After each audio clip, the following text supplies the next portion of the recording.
Hi there, and welcome to Hell. My name's Trevor, and this is Luke, and we're talking all things St. Pauli in English, basically. So that's not only it's not even a unique selling point. There's other podcasts out there in English. Hey, come on. You can pick it up a bit more than that. Let's go. It's Luke and I come from Hamburg, and talking all things St. Pauli, especially the last game.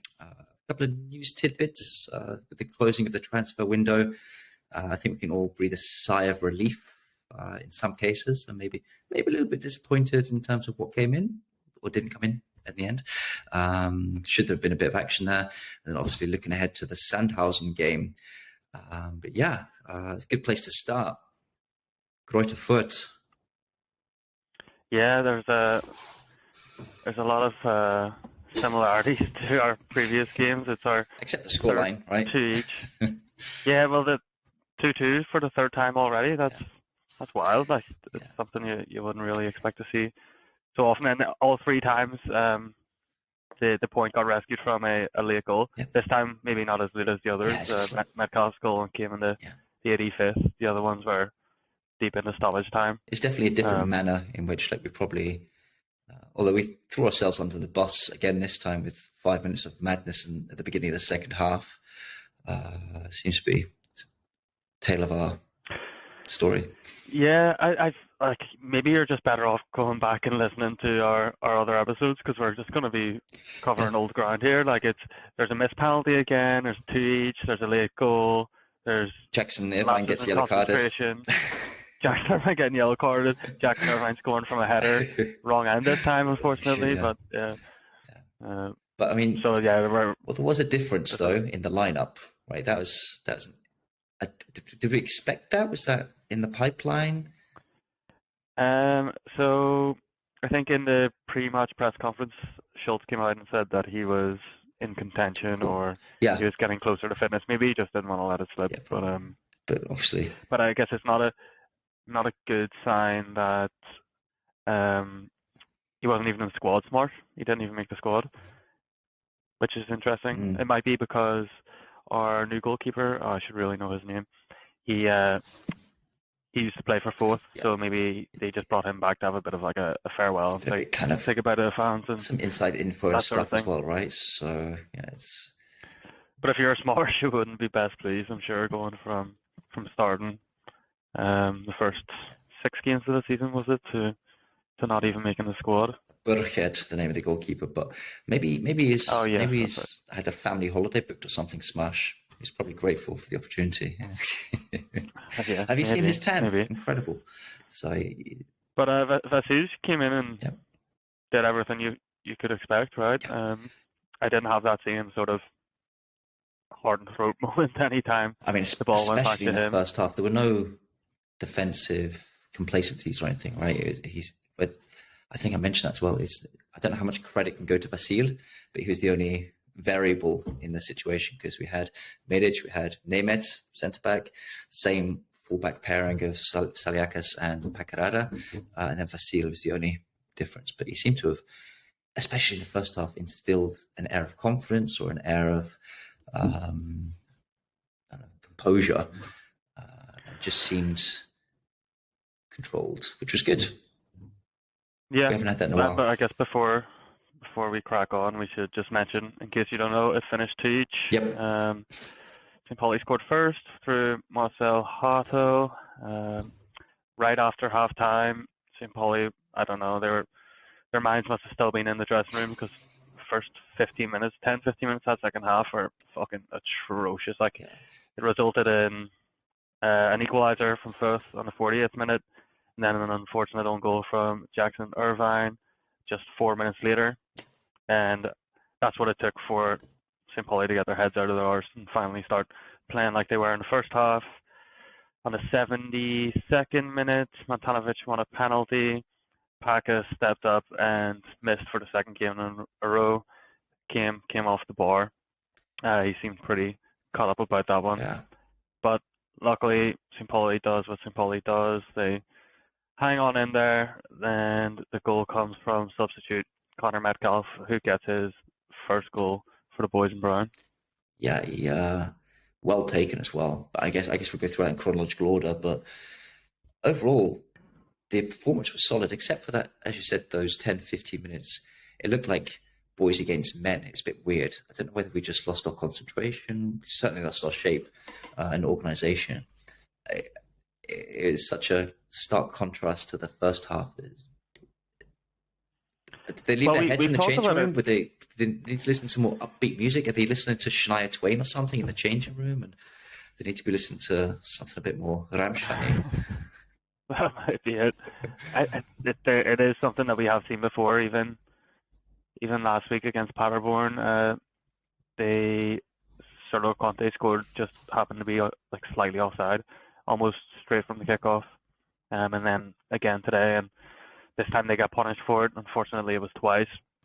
But up until then, that first half was everything that you wanted. You know, the game plan was working. Again, I feel like I'm just repeating what I said last week, but right. It was solid because a shame that, coming on the height, the wave of the Paderborns, you know, playing top of the table and getting that last minute equalisers, a bit buoyant. Everyone was on the wave, and we looked like a good team in the first half. Everything kind of clicked into place, and then obviously, I think Dashner had a few efforts. He looked like he was keen for it, so he had a couple of blocked chances. The second one ended up resulting in, although Paqarada had an outside of the foot attempted kind of shot first, which then ricocheted into Hartle's path, who, did the business, obviously, and poked it home, because he's my boy.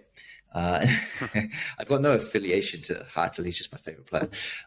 So he stuck that one home, because it could have been quite tempting to just smash it, right? Because it's 7-8 yards out, but took his time, took a touch, and then just poked it between the defender and the goalkeeper, and just settled those nerves, because that's 17 minutes in, I think it was. Yeah, and like up until then as well, it was sort of what we've come to expect to see from St. Pauli this season. They were in control. They didn't seem to be Fürth didn't seem to be posing much of a threat at all. They were keeping them at bay. Their pressing was working well.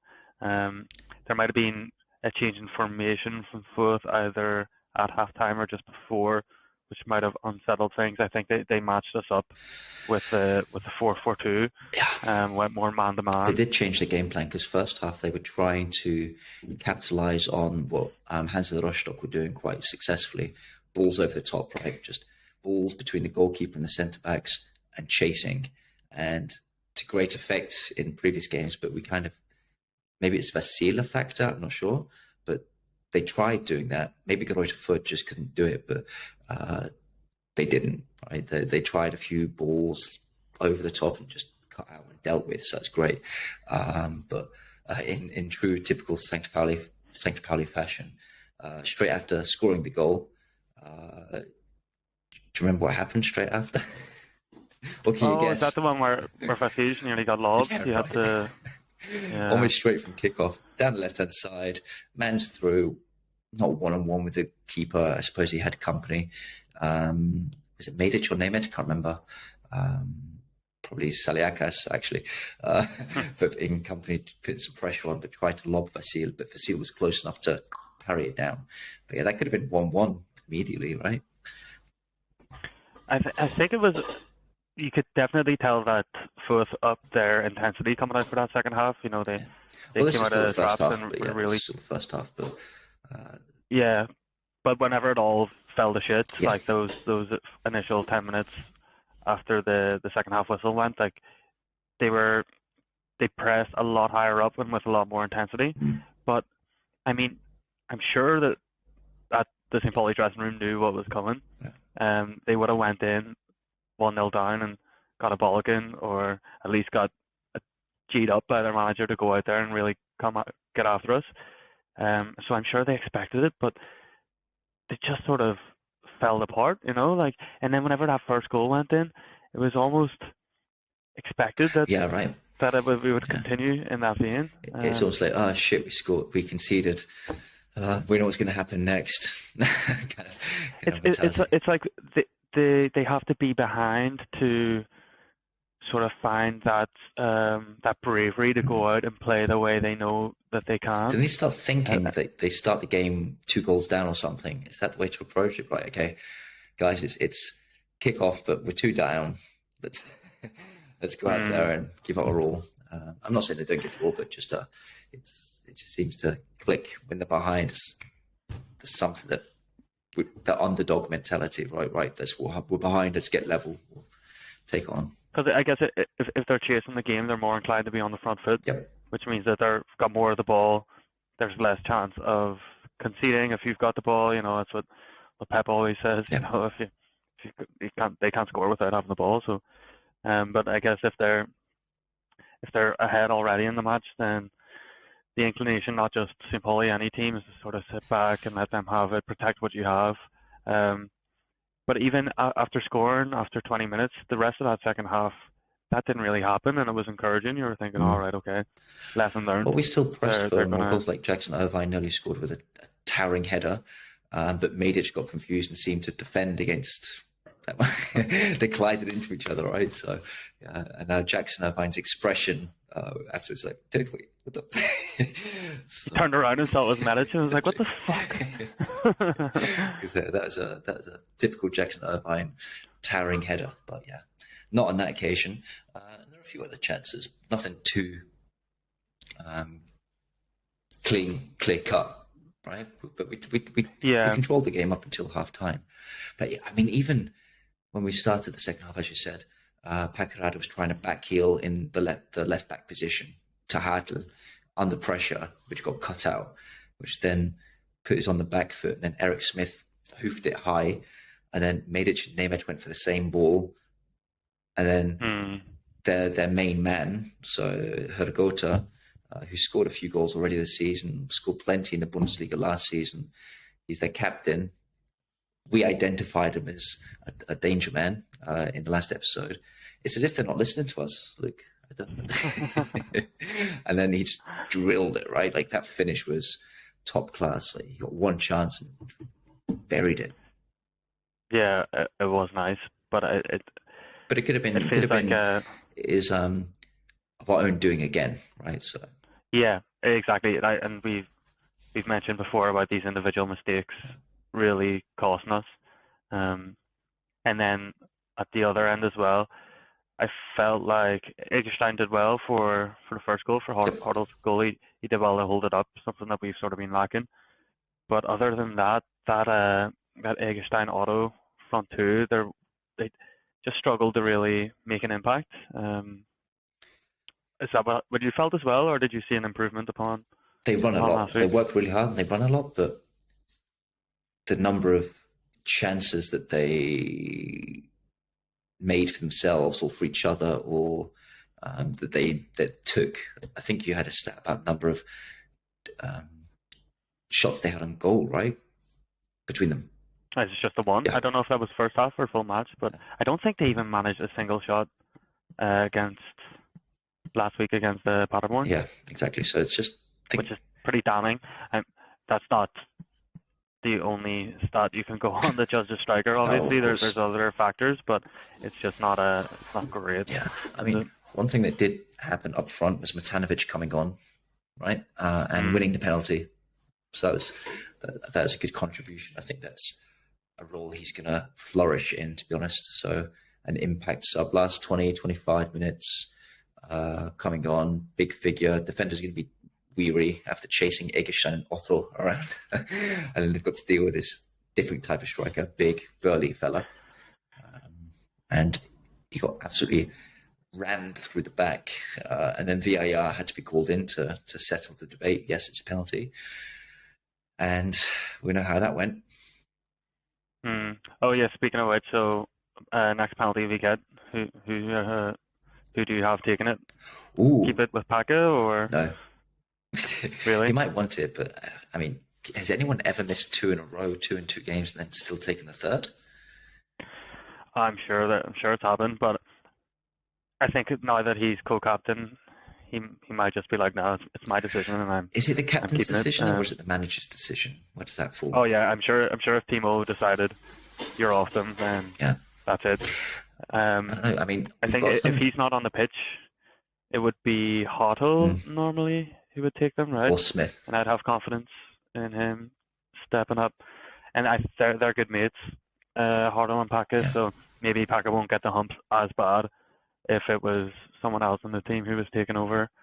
But yeah, like whenever I was watching the match in a pub, and as soon as VAR give that penalty, all the St. Pauli fans in the bar were like, "Not Paca." Oh, really?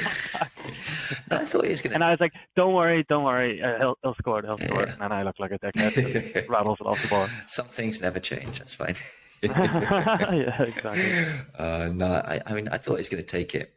And it takes some bottle to step up, right, after you've missed it. But which professional football, like even Messi, Ronaldo, Ibrahimovic, all the great strikers of our generation have missed penalties, right? So, it happens. But yeah, the manner in which he missed this one as well, just rifled it off the bar down. And I think he even claimed it went over the line. He put his hand up, it's like, no, mate. Yeah, no chance. That was high.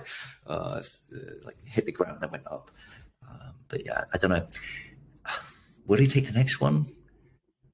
I think it depends on the circumstances a lot. If it's the St. Pauli are trailing in the match or it's a draw, I don't think you really want to be putting that pressure on him again. Yeah.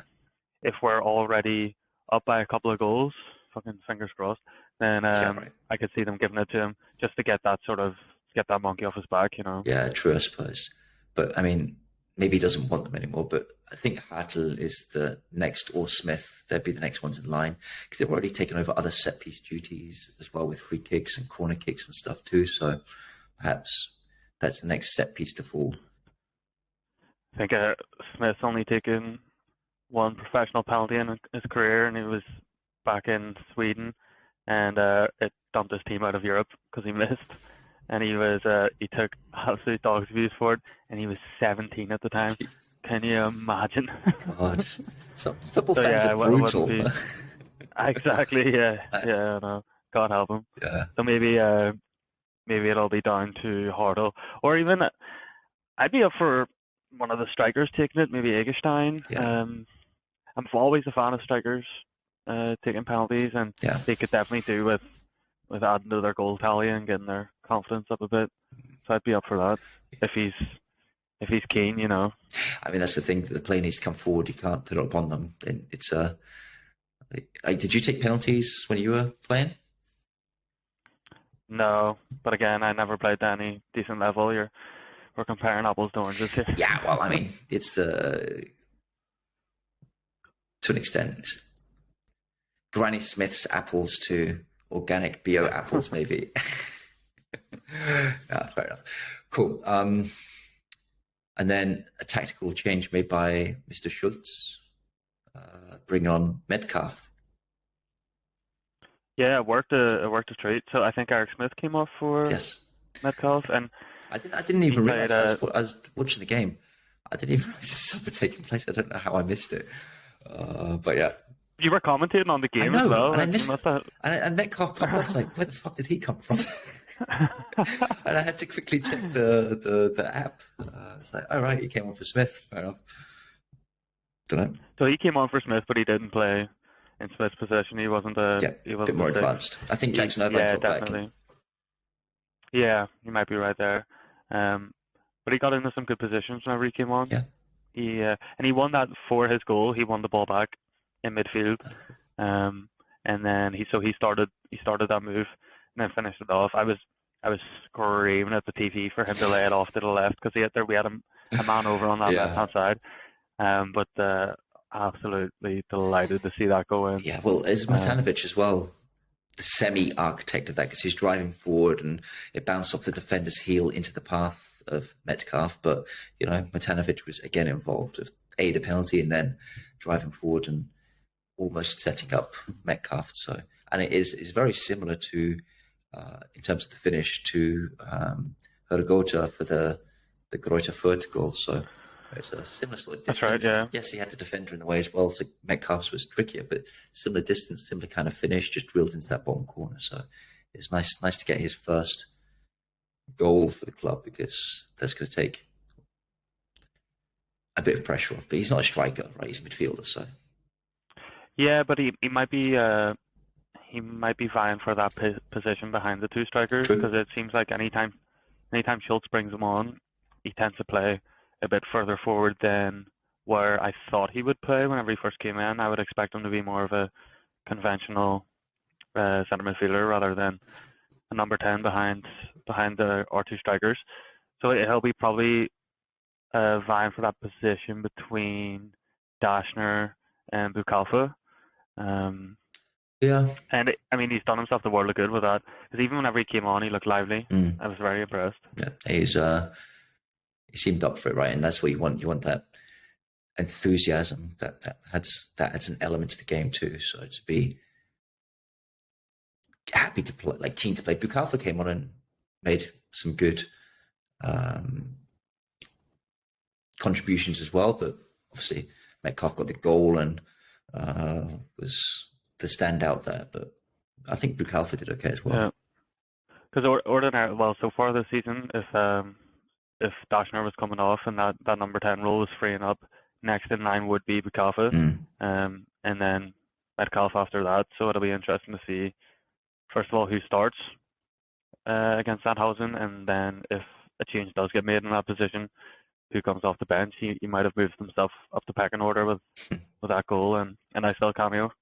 Yeah, it's amazing what a goal does, right? Well, I mean, it's good to see like the transfer window closing, and we still have this crop of players, so it's good because there's Hadl, Paqarada. Obviously, there's a lot of chat around Medic, right? Yeah. And I mean, it's a good core of a team now, so it's a year or two playing together. And when we play, we can play. So, I mean, how happy are you with the current playing squad? Every time I look at the bench as well, so the starting team seems strong. Even the bench, there's some good, strong options on there. So as long as we avoid too many injuries, I think it's solid. But it's solid, yeah. I don't think with our current crop of players where they are right now, we have much of a hope for promotion unless a couple of players really step up. If everybody keeps continuing playing at this level right now, I think we're in for a mid-table at best season. And the only reason that was going to change would be if they brought in a proven goal scorer at the end of the window, and there was some talk about that. What happened to that French fella? It fell through. I'm not too sure why. I thought that they had an agreement in place with the player, but who knows with this sort of thing. It probably came down to transfer fee in the end. Yeah. Especially if you're trying to do a deal that late in the window, then the onus is all on the buying club to make a really attractive offer. And St. Pauli's not the type of club that's going to pay over the odds just because of the timing, you know. But the board did get a bit of shtick for not bringing in a striker, considering that everyone and their granny knew that this team needed a goal scorer. Yeah.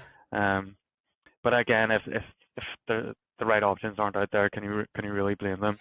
No, and unfortunately, you touched on it a second ago. That means that Otto, Eggestein, Amenido, hey, it's up to you guys, right? Now you are the goal scorers, the strikers of the team, so go do it. Like, make it happen. It'll be interesting to see. Yeah, I think like Otto's had a couple of games in a row in the starting 11. He hasn't been really tearing up trees, so it'll be interesting to see what that striker combination is against Sandhausen. I think Eggestein has done enough to make himself the number one choice, but I don't think even Timo knows his best front two or even front three with Dashner in behind, because he did play well, Dashner, in this match. Like, didn't really have the impact on the score sheet I'm sure he would have wanted, but I don't know who starts. I really don't. I couldn't even. You'll probably guess it'd be Eggestein, Otto, but is that the right combination? Like, it's hard to. Hard to say just now because Amnido came on. He had the shot towards the end, huge deflection, nearly went in. If he'd scored the winner, hoorah. Mitanovic came on and made an impact. If that's going to be his role, short term, mid term, great. It's an impact sub. But in terms of who starts and what the structure is, but the annoying and frustrating thing as well is Chire. I saw that he was playing for the second string for Freiburg this week as well. He didn't even make the first team squad. Whether that's because he's injured or something, I don't know. But he was. I think we mentioned in a previous podcast he is coming back from an injury. I mean, a player his quality, he won't be playing in the second team for much longer. It's strange, but yeah, it's hopefully we can. Even if it's not just one of those strikers to go and grab all the goals, but 2 or 3 of them to get 10 plus this season, that'd be good. Yeah, at the moment, that'd be ideal. At the moment, do you see any of them scoring 10 plus without penalties? Out of Amenido, Mitanovic, Otto, and Egerstein. I have most confidence in Egerstein. Is that because he's already got 2? A lot of them. He's already got 2, and I also just think he, like in terms of natural ability, I think he's the best out of the bunch. Even for our Hartle's goal, he did really well to control the ball in the box and then hold it up long enough to get players around him. Yeah. So that the opportunity could stay alive. And I guess for like a player like him who isn't the biggest, it is good to know that he has that capability. One thing that was worth mentioning as well is the halftime substitution of Saliakas. Because obviously Zander came on because Saliakas was on a yellow. And I think he just made a foul or some silly argument with the referee about a foul. So I think Schultz was like, "Yeah, you're coming off, mate. We're not doing this with 10 men." So it's and it's useful to have that Zander option. And whenever Zander came on last week against Paderborn, he really changed the game. He really good going forward, Zander, and he adds sort of a different dimension. Like I still like Saliakas, but it is good to have that. Yeah, we need that on the left as well. Like when Paqarada's head goes down after, hopefully he doesn't miss any more, but his head definitely went down after the penalty and just couldn't get a pass or 2 out. So next up then? Next, yes, of course, at the Millerntor. Yeah, and it's 1:30 on Sunday. Is that right? I think so, yeah. We'll be playing Sandhausen, and this is one that, I mean, we've really got to be winning. We're back at home. Sandhausen have yet to record a point on the road. It's one that it's got to be 3 points or nothing. They're no great shakes. I mean, they're lowest shots per game in the league, lowest tackles per game in the league. They got a couple of decent players, okay. Yeah. But it's Sandhausen at home. You got to be winning these. I mean, their current form is a little, not much worse than ours, right? In the last 4 or 5 games, like they've won 1, lost 3, drawn 1. So it's not too dissimilar to our own. Yeah, but if you look at like the stats that underlie it, it's clear even by the stats that St. Pauli are the better team. Yeah. And they're at home. Yeah, and something catastrophic would have to happen in order to lose this match. Even I'd be disappointed in a draw. Even they got a few injuries as well. I'd be very, very disappointed if we didn't pick up 3 points here. So in the head-to-head, actually, to be fair, in the head-to-head, it's been rather even. The past 20 matches, St. Pauli have won 8, Sandhausen have won 5, so that leaves 7 draws between them. And then in the same fixture last year, whenever the Sandhausen came to Millerntor, it finished 3-1 to St. Pauli. But the bad news is that our 3 goals came from Kiri and Bergstaller, 2 from Kofi Kiri and 1 from Bergstaller. So it just makes you feel a bit nostalgic for last year, doesn't it? I think that's my first St. Pauli game as well. and has played so well in the first half. I think we're 3-0 up at half-time or something crazy. And then the second half it's 2-0 up at half-time, sorry, playing really well. And then they fluked the goal. It's all one-way traffic. So if we get the same, without the fluking of a goal, but if we get the same where we just completely dominate them and just play them off the park, I think I'd be happy. But we need the goals, as you say. We need the goals, yeah. Be interesting to see where they come from. Yeah. Maybe set pieces again. We've been pretty strong with set pieces this year. Got unlucky against Fürth with that Jackson Irvine header. Yeah. Just need Medic and Jackson Irvine to go to separate posts or something. Keep out of each other's way. Yeah, they are. They're both big threats from set pieces, and then the delivery from Paqarada or Smith, whoever's hitting it, is usually pretty good. And I think that the squad really needs a big win here, because even though it hasn't been a disastrous start to the season by any means, there just seems to be a bit of a negativity hanging about the team or something. It's hard to put your finger on. Like, I don't think, because nobody's really excelling this year. The expectations are higher after having such a great year last year, even though the team's very different to last year. Yeah, I was going to say, do you think it's because last season's start was so good that this season's, we did it last year, why aren't we doing it this year?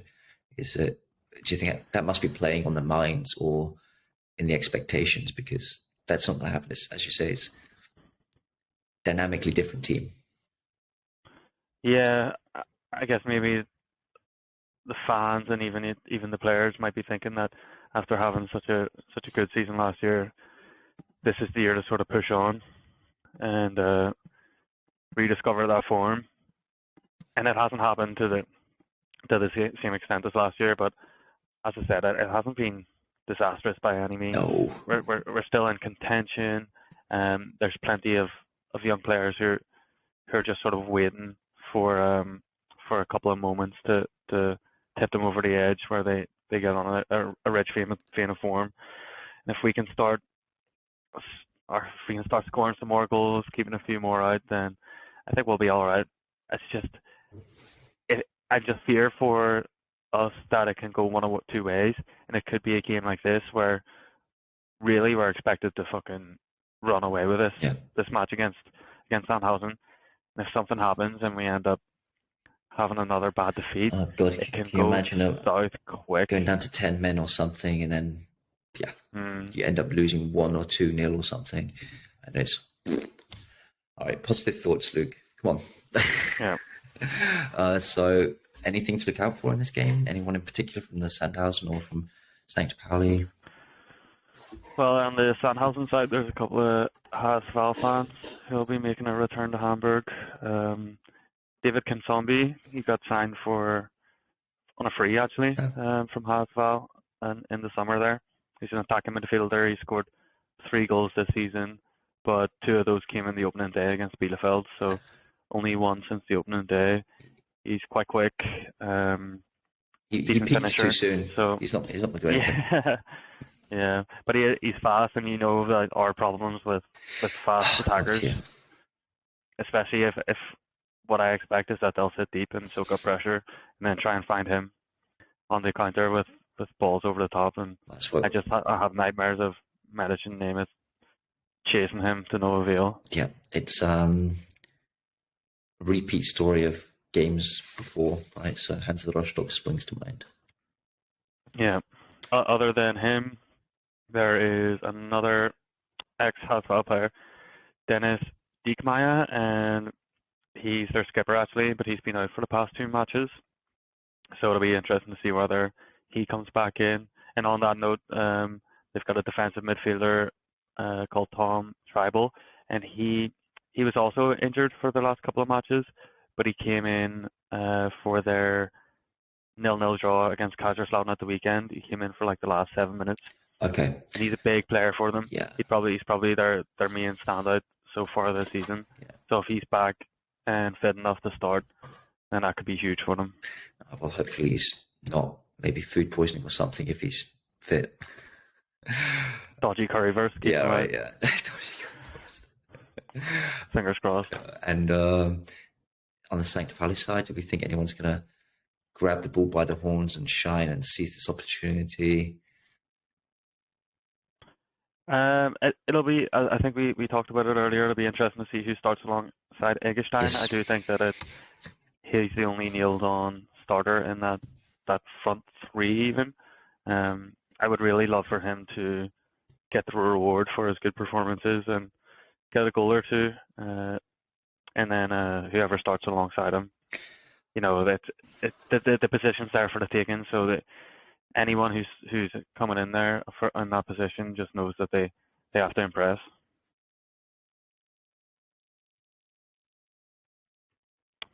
You freeze there, Trev?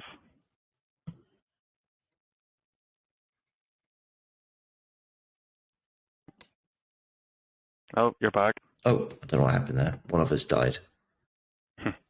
Anyway, yeah, I think Dashner should still be in there.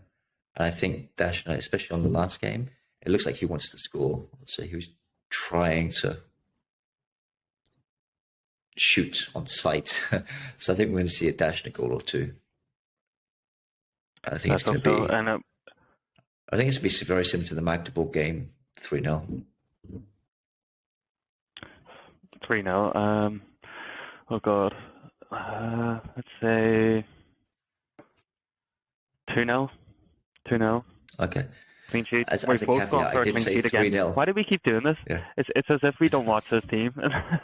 why do we keep on thinking that they're going to keep clean sheets? Well, I mean, of all teams, Sandhausen's attack is pretty blunt. So if you can't keep a clean sheet at home against them, then I'll never be predicting a clean sheet for the rest of the season.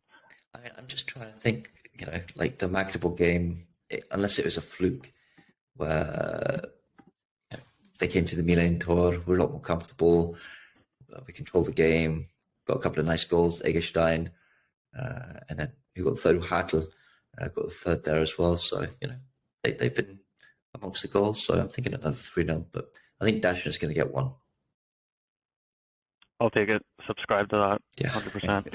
Well, you'll be there as well, right? So you can cheer on for both of us. Yeah, I'll be there.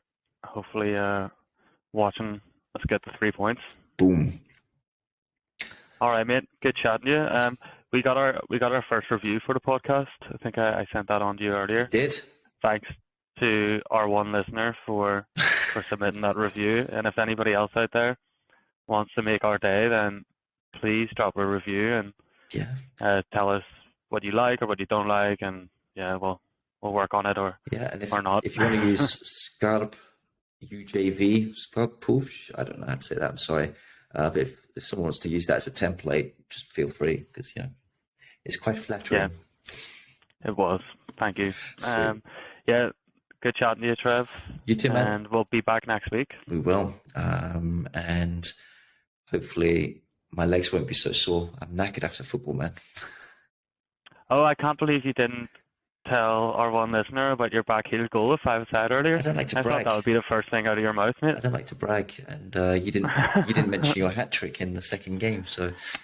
Stop it, you. All right, sweet. All right, now that we squeeze that in right at the end. if anyone's still listening by this point. All right, sweet. Take care. Ciao, ciao. Bye.